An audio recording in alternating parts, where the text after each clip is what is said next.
Let me just start it in the Instagram as well. Here we go. Ladies and gentlemen, welcome back to the show. In today's episode, I have a very, very special guest, Einav Halabi. She is an Israeli, she's a Druze, she's a journalist who's been covering intensely the conflict with the Palestinians, the whole issue with Palestine, Israel, and a lot of issues involving minorities and the Arab community in Israel. But now she's very, very involved with the whole issue of the Druze in Syria and their correlation with the Druze in Israel. In today's episode, without further ado, we're going to be talking about something that some of you might have encountered, which is a story that has been surfacing for a while in closed doors. There was selective few who were involved and knew about it for many, many numerous reasons that can lead to an international serious incidents with different governments and involved, most importantly, a little Druze girl whose life was changed forever. But before we jump into the story, I just want to welcome our guest here, Einav. Welcome to the show. Well, thank you. I'm happy to be here today. It's a pleasure to have you here. By the way, you are from the village of Osfia or Dalia? Dalia Tel Karmel. Dalia Karmel. So we're neighbors. Next to Sfia, next to Haifa, in the Carmel mountain. Yeah. That's true. That's true. Enough, I understand that you have just published an article in the Israeli newspaper regarding the story of this girl. Do you mind if we start with the video? Do you think that's gonna bring the viewers up in pace? Exactly. So let's jump into the video. Mm-hmm.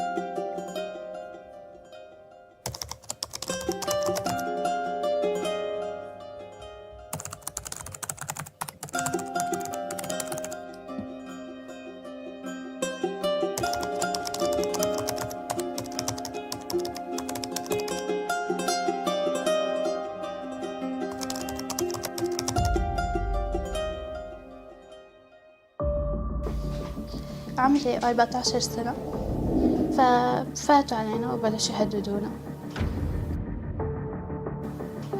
كانوا سوريين ومكتوب على بدلاتهم الأمن العام.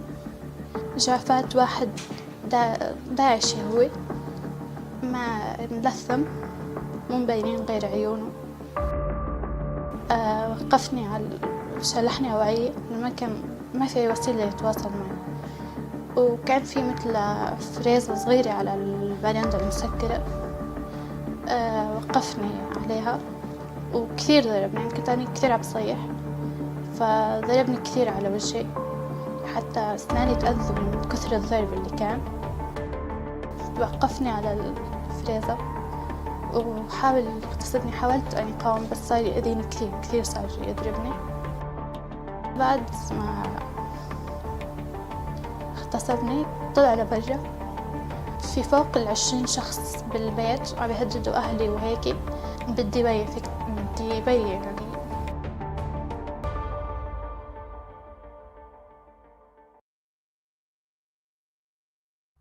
My goodness.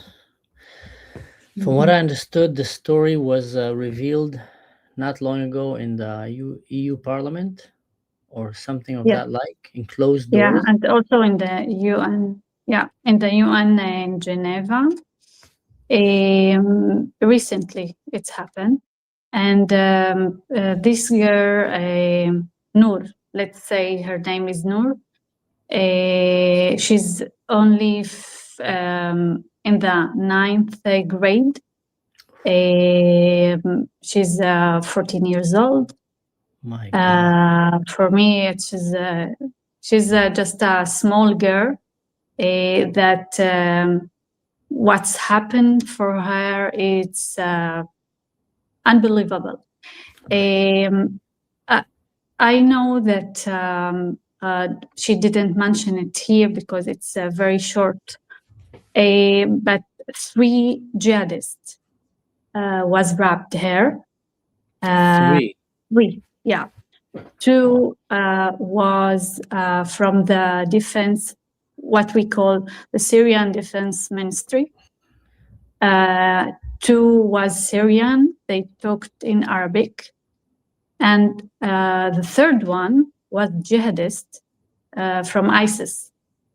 She said that he didn't even know Arabic, but he know to do evil things to So her. possibly from Chechnya or one of the neighboring countries that sent their ISIS members. So an ISIS joined with 2 Jawlani soldiers who are Syrians, went in and, you know... They first of all, they took the men and the boys for one room and the women and the girls for the other room. They didn't know what's gonna happen. All of them think that they're gonna die.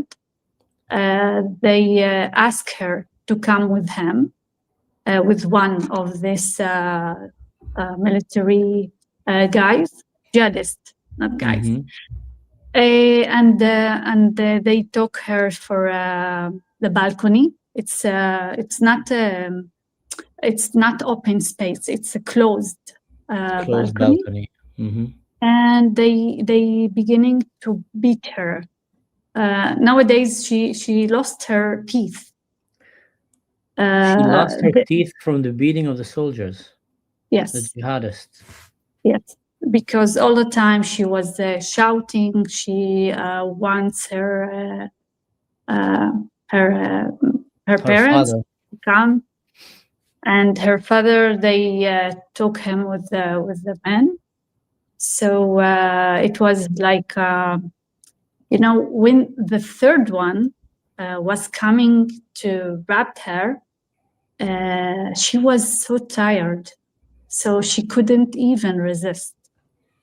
So it's, I think it's one of the stories that I don't know what to say. Also, it's one of the horrific stories that the people survived to tell after. Now, you said, how old was she when that happened?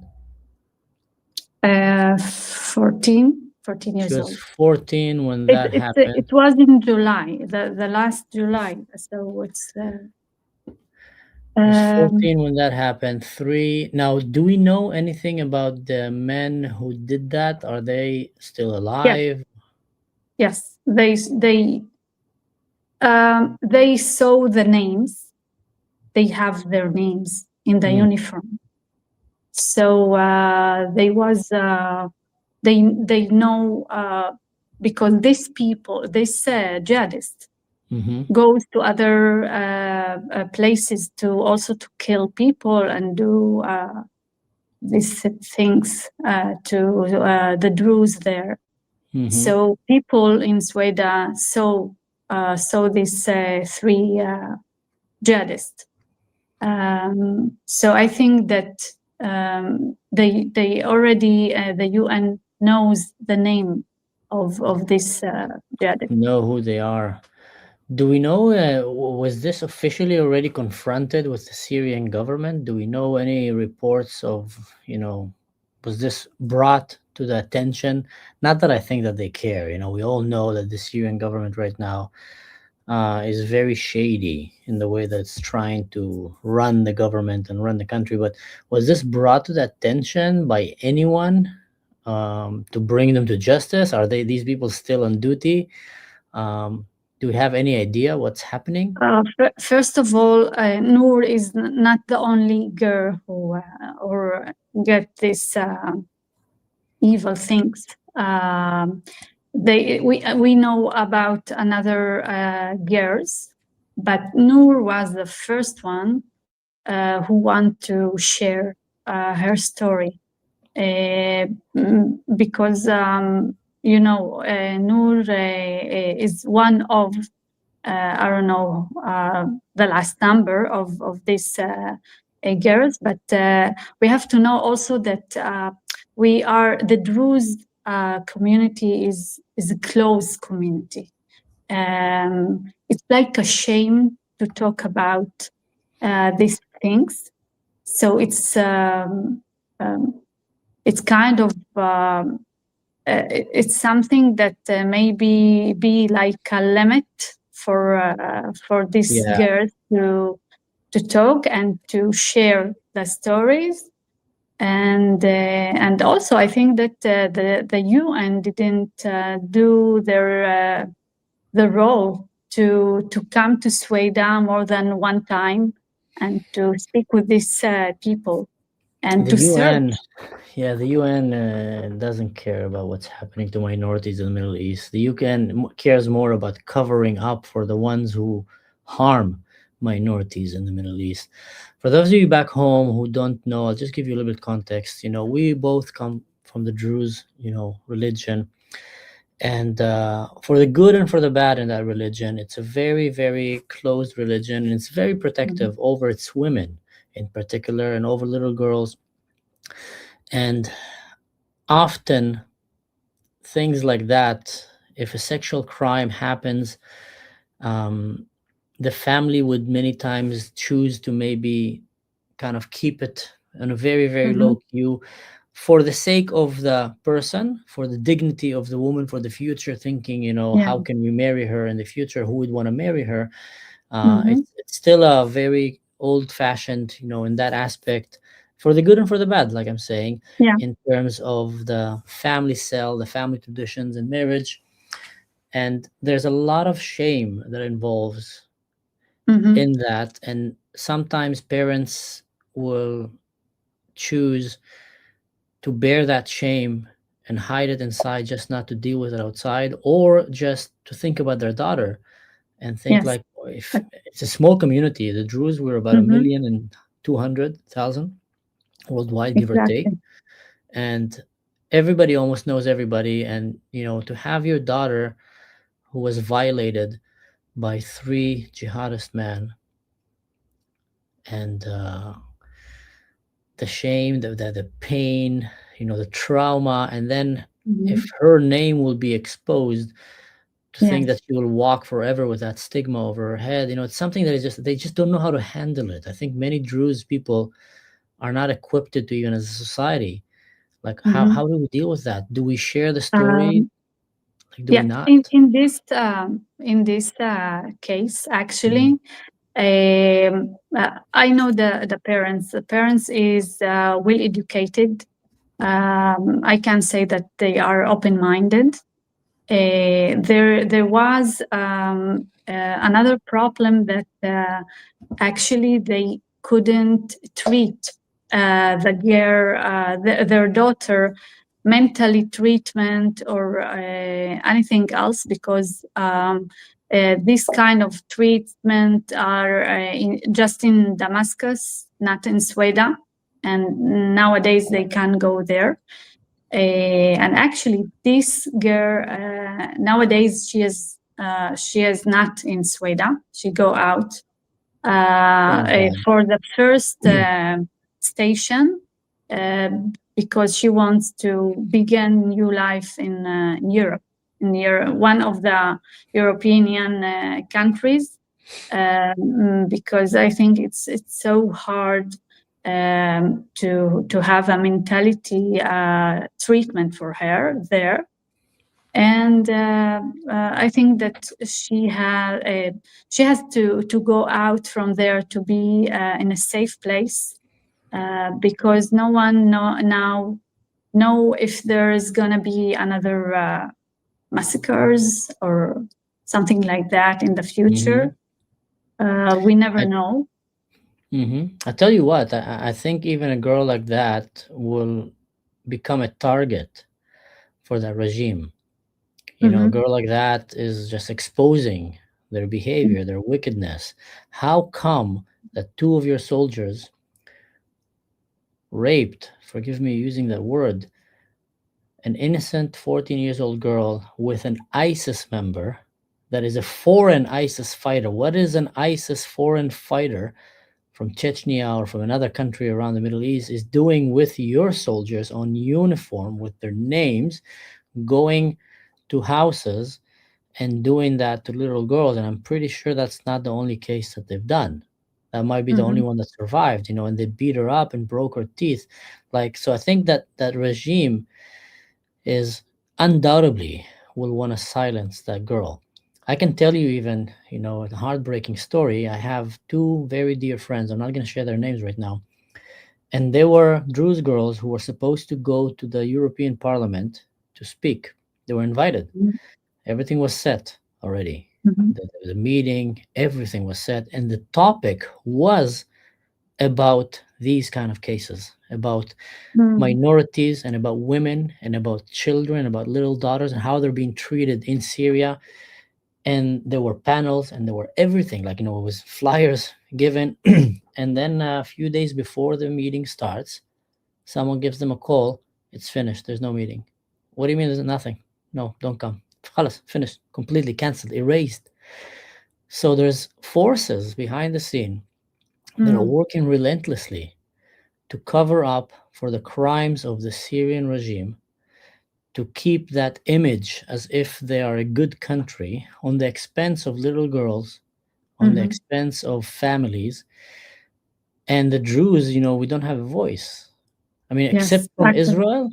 except from Israel, and the Jewish people are standing with us, and some Christians around the world. We don't have an economy. We don't have our own government. We don't have our own army. We don't have a lobby. We don't have the numbers. Mhm. We don't have the money.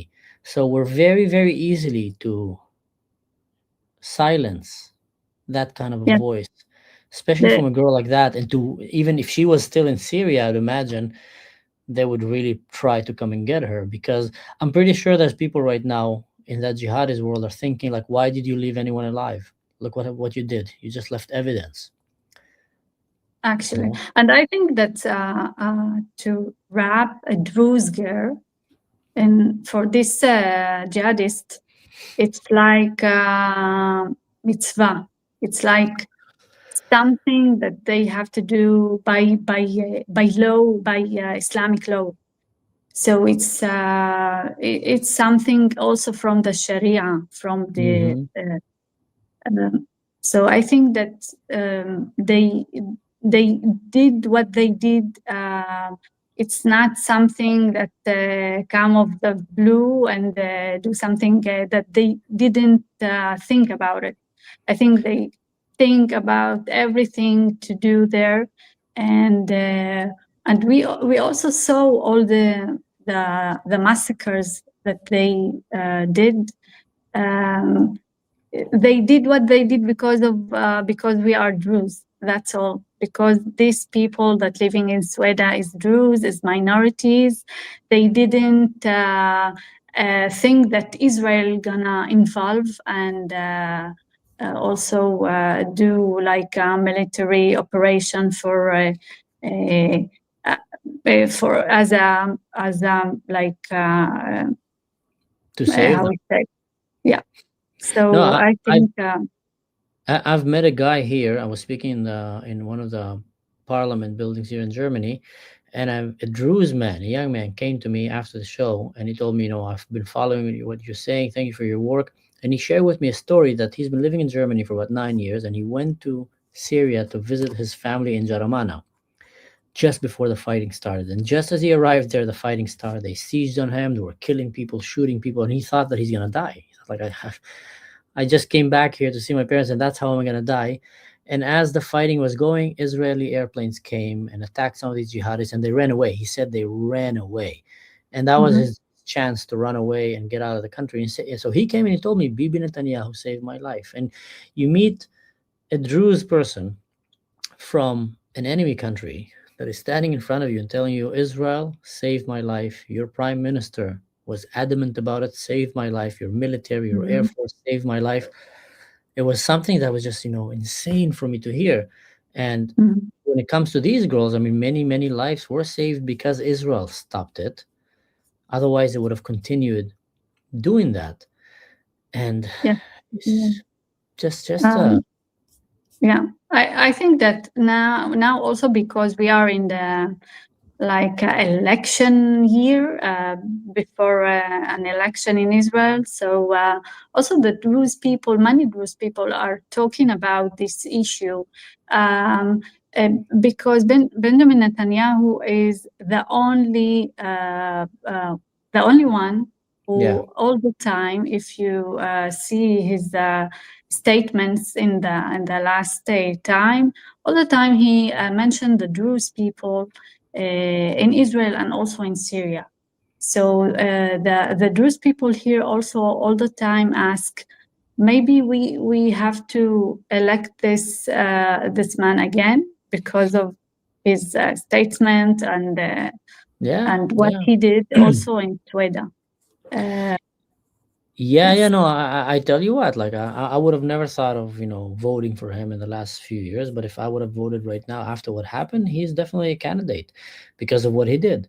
He saved my people. He stood up beside them in the times of need, and he did not flinch or miss an opportunity, not once or not twice, to come and speak hands off the Druze.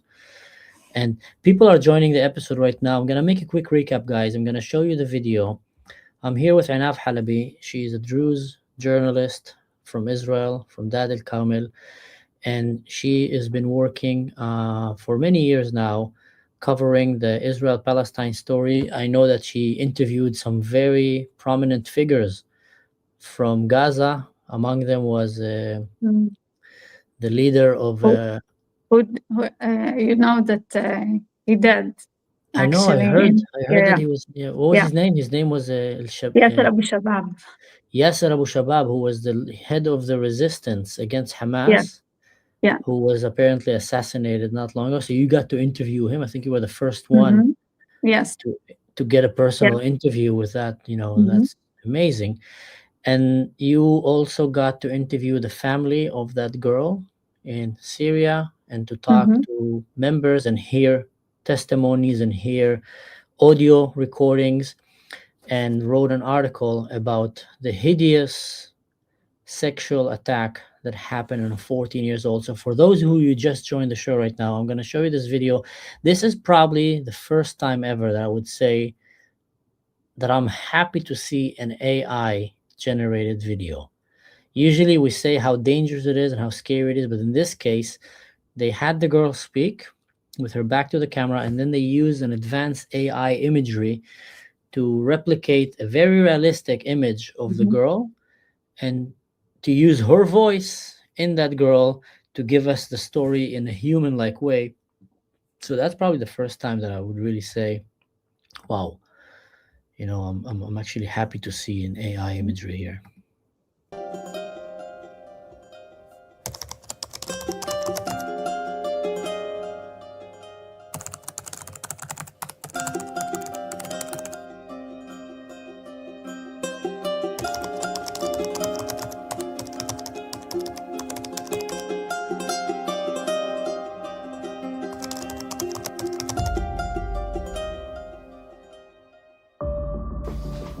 عمري 14 سنة، ففاتوا علينا وبلشوا يهددونا. كانوا سوريين ومكتوب على بدلاتهم الأمن العام. فات واحد داعشي هو، ما ملثم مو مبينين غير عيونه. وقفني شلحني وعي، ما في وسيلة يتواصل معي، وكان في مثل فريزة صغيرة على البرندة المسكرة. وقفني عليها وكثير ضربني، كنت أنا كثير عم بصيح، فضربني كثير على وجهي حتى أسناني تأذوا من كثر الضرب اللي كان. وقفني على الفريزة وحاول يغتصبني، حاولت أن أقاوم بس صار يأذيني كثير صار يضربني. بعد ما اغتصبني طلع لبرا، في فوق 20 شخص بالبيت عم يهددوا أهلي وهيك. بدي بين يعني.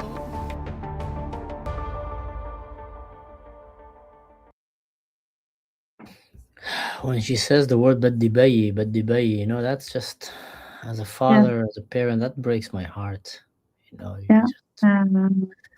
In this moment, as I said, a father also and the mother took for another rooms.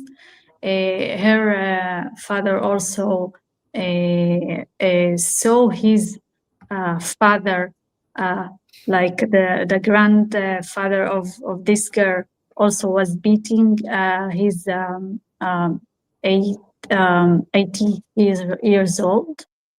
and also while they was wrapping her, they all the time say, "We're gonna take your small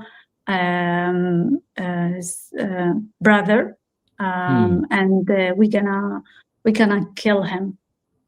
So she thought also that her parents and the other brothers just died. She What a didn't know, nightmare. and she What a was nightmare. like, yeah, she was all the time shouting.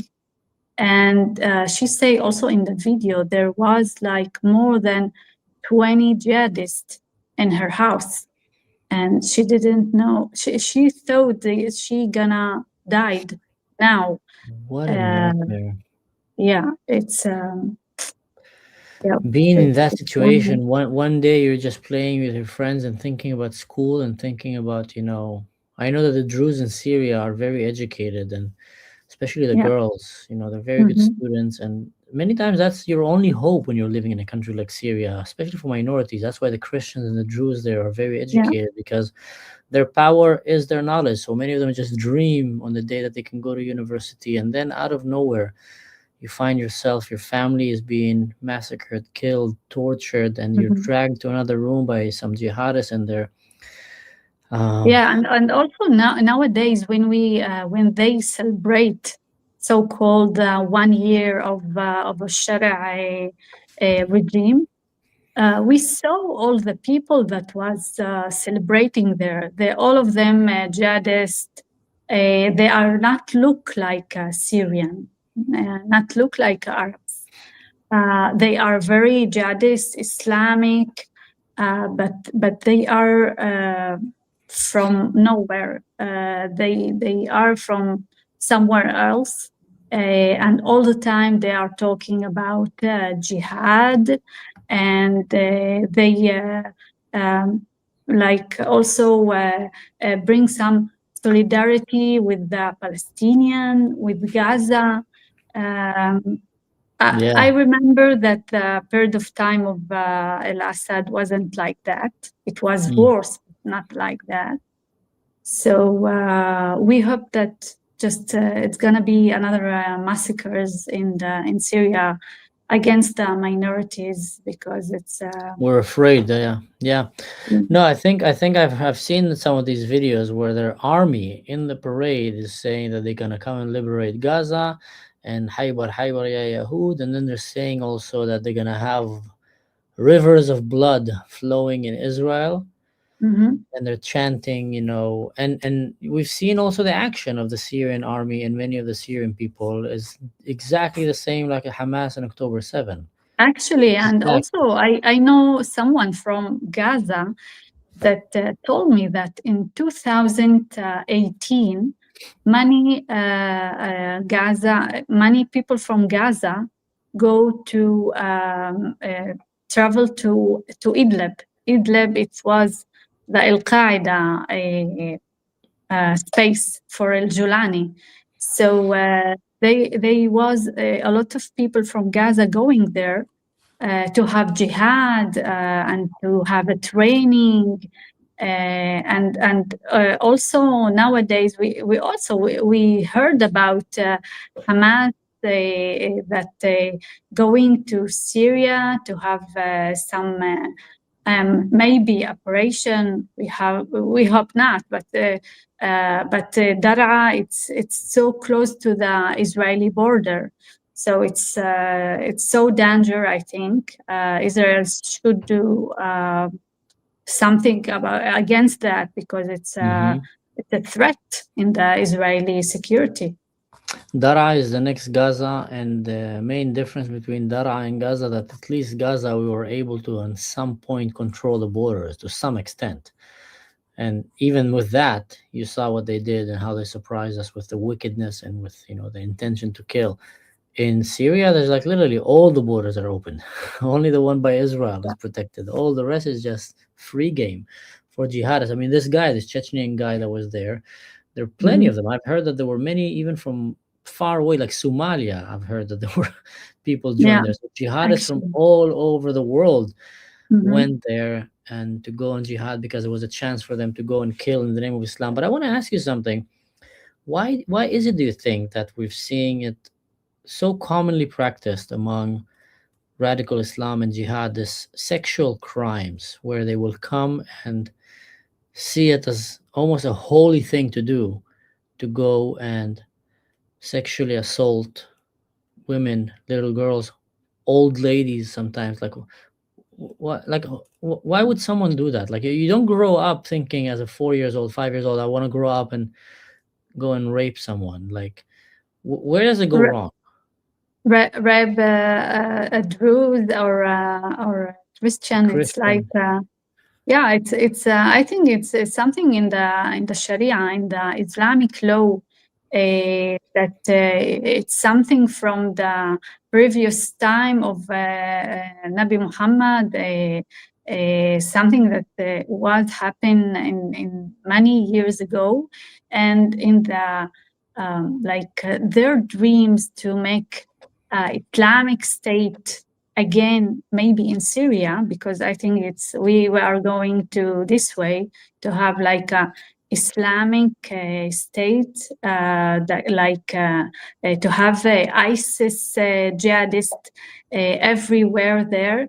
I think this country going to this way, and we can see that in every city now in Syria, because we have a lot of radical people before in the period of time of Al-Assad. Syria was secular. It wasn't radical like that. It wasn't religious like a country like what we saw today. So I think that it's a kind of dream that coming true, and also because we see all this European country and also the US recognize and encourage Sharia regime. So actually, we are going to this way. But as Israeli, I think that Israel should do military operation in the border of Syria, because we have now a lot of terrorist groups that so they are so close to our borders, and we are still traumatic from October 7. So Israel should do something with that. Undoubtedly, I think if Israel doesn't do something with that, we will be asking the same questions in 5 years, 10 years. Why didn't you do something? We did the same thing on October 7, maybe even worse. I mean, you're seeing them with their armies, with their soldiers. They're all shouting. They're all shouting they want to kill Israel. Yeah. When we have October 7, it was several hours of jihad. Let's say jihad because it's not something else. And in Sweden, we have several days, not hours. Yeah. And you can see that people, I cannot say they are people. They are very cruel and jihadist, monsters. They all the time talking about Jerusalem, Al-Aqsa. They want to pray there. So Israel should do something as soon as possible. This is what I think. Yeah, for those of you who don't know, the Druze in Syria are still under siege. It just dropped from the attention of the media. They're still under siege for more than 140 days. They're suffering. There's a lot of families there, like this family and others, that had family members killed, murdered in the most horrific way, children that had their entire families wiped out, little girls and women that were sexually assaulted and violated in the most horrible way. Many of them are still, too ashamed to even talk about it, or too shocked, or some of them just don't have someone to talk about it. I think I was talking to you on the phone when you told me that after that incident, it took the girl several days to open up. And also when that happened, their house was burned down. So they Yeah. had to move and live with other refugee families because 33 Druze and Christian villages, I heard 36, 33, the numbers, Mm-hmm. but around that number were burned down and killed and, massacred. And many, many people, hundreds of thousands, got displaced. So many people had nowhere to go. So imagine you're living in the West right now and you think, you're in Canada, you're in Norway, you're in Germany, in Holland, in America, in LA, and a little girl get, God forbid, jumped by three jihadists, and they violate her and they break her teeth. That's what they did to that girl, by the way. They broke her teeth Yeah. while doing that to her, punching her and hitting her, threatening that if she doesn't be quiet, they're gonna murder her little brother. I mean, what kind of a dilemma you put that girl in? Should I agree with them so they don't murder my brother? Like, just insane. And then after that happened, you're crying for your father, you're crying for your mother, you don't know if they're alive, and then they leave you there and you just manage to make your way back to the arms of your parents. They don't know what happened to you. And now you don't have a house to go to. You don't have a room. Yeah. Like she can't run to her room, play with her dolls or I don't know what. Like she have no safe space.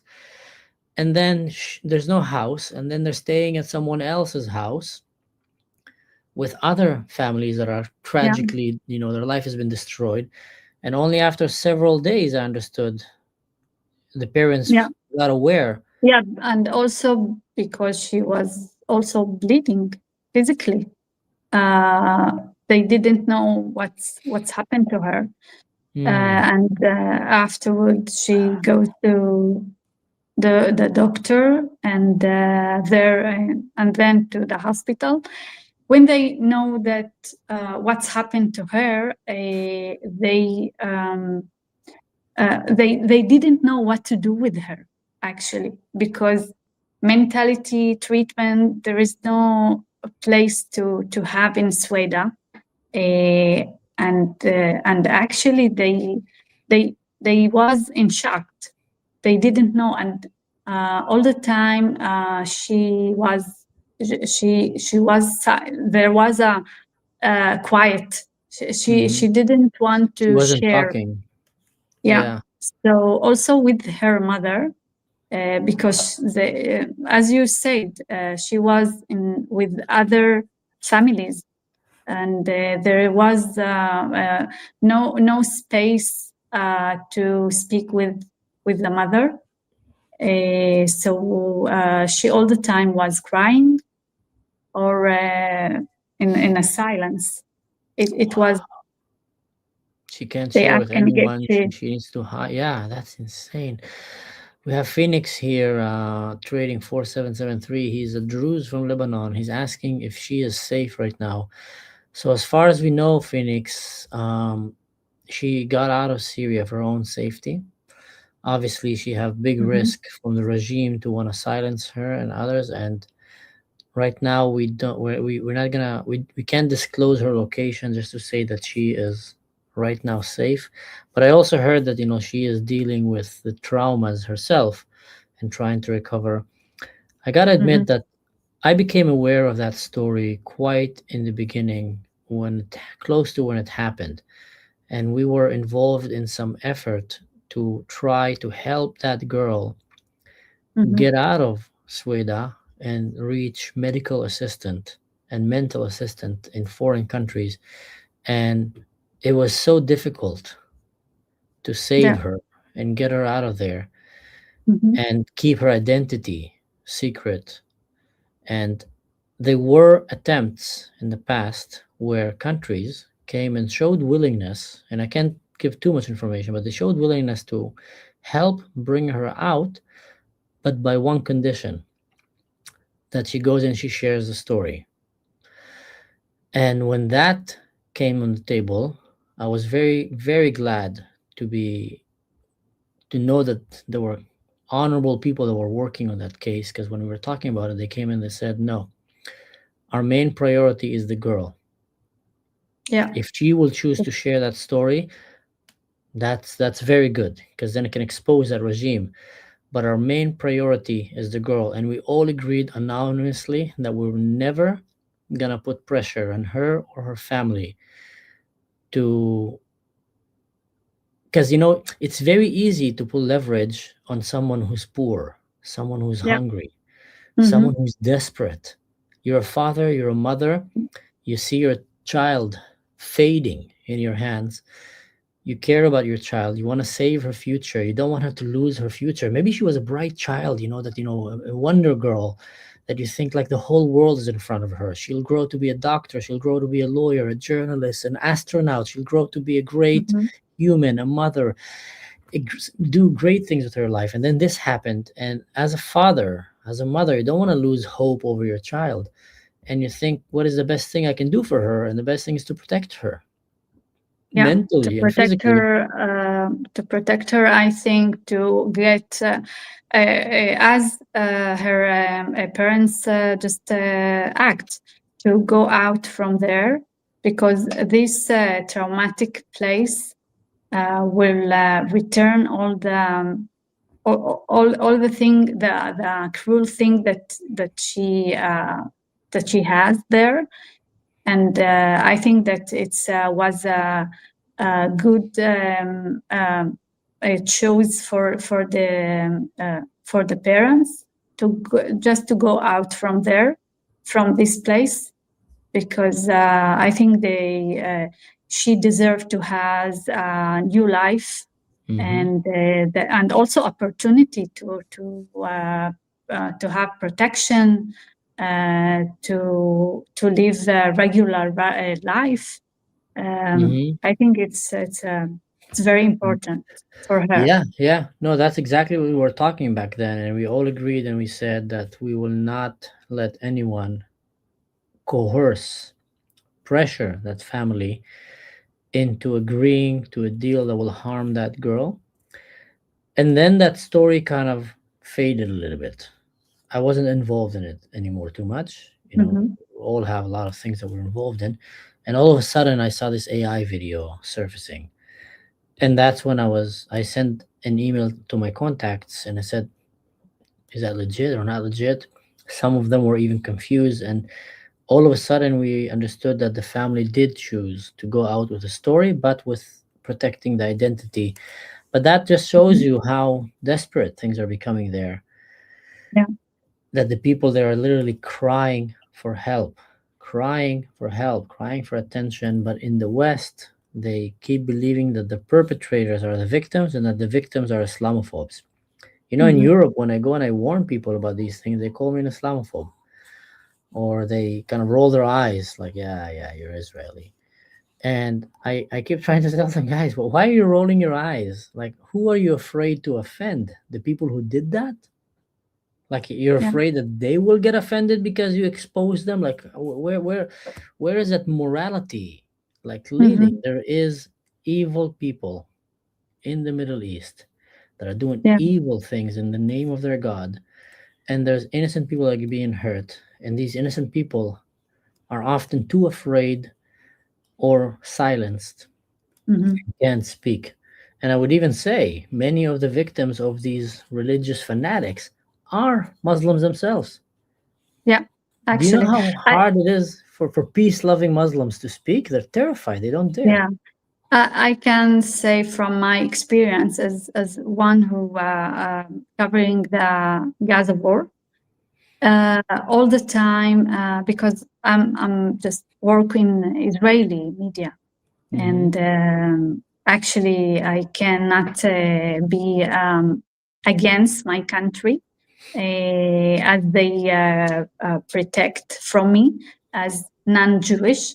So all the time I heard like when I enter to Gaza to see what's happened there, I got a little more and more critical about that, because I'm Druze. I'm going to Gaza. I'm just with the army, and when the massacre of Sweda happened, none of them said for me as a Druze that we are we have a solidarity with the Druze people. So in the Gaza war, I felt that Qatar and Jordan and all these countries was against us as Israeli, And when the massacres of Sweden happened, all the world was against the Druze. This is Yeah. what I felt. So it's like, for me, it was like, it's a very hard to say that, but to feel as a minority that everyone is against you, Mhm. it's It's I insane. didn't. Yeah, they hated us because we're Israelis, and now they hate us because we're Druze, simply because we're Druze, and also because we're Israelis, and also because we don't hate the Jews.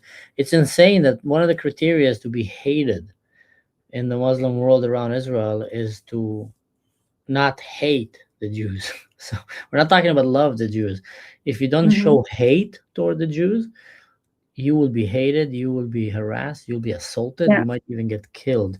That's how Mhm. extreme anti-Semitism is there. It's not anymore like Tucker Yeah. Carlson or Candace Owens anti-Semitism, which is just, trying to get viral, so they come and spit a lot of nonsense, blaming the Jews and all kind of crazy stuff, like Nick Fontes. It's like a next level of anti-Semitism. It's Mhm. like you don't. It's not enough like just to go on. You need to really hate them. If you don't hate them, then you're in trouble. And Yeah. then the Druze are paying a Mhm. big Yes, price actually, about that. absolutely. It's you mentioned something in the beginning of the episode as we're coming close to the end, that you got to interview Abu Shabab, which Mhm. was the leader of the resistant group that started in They are Gaza. still now. Now we have 4 or 5 resistant groups in Gaza against Hamas. Hmm. But it's something important that Israel gain there. But the Hamas still there in Gaza They still after control 2 Gaza. years. It's Hmm. yeah. Uh, What was sorry, what was your impression of Abu Shabab when you talked to him? Like, how was your impression from the man? Because not he many was got to interview yeah him live. yeah he has a big motivation. All the time he talked about it really replace Hamas in Hmm. Gaza, and I think he helped our army a lot in many operations that happened, especially in Rafah. And I think that if Israel took these groups and give them also other guns or making some training, I Means think to that they defend can. themselves. Yeah, they can control Gaza. I think it's a time to that the Hamas should go out from there, and also because we don't want another war No. in the Gaza Strip. It's Nobody enough wants is that but enough. Hamas. Yeah, nobody Yeah, wants that but Hamas. They want that. Do you know yeah. how was he taken? How did he get No, eliminated? it's something in his group. There was like a fighting inside the group, and this is how So he in died.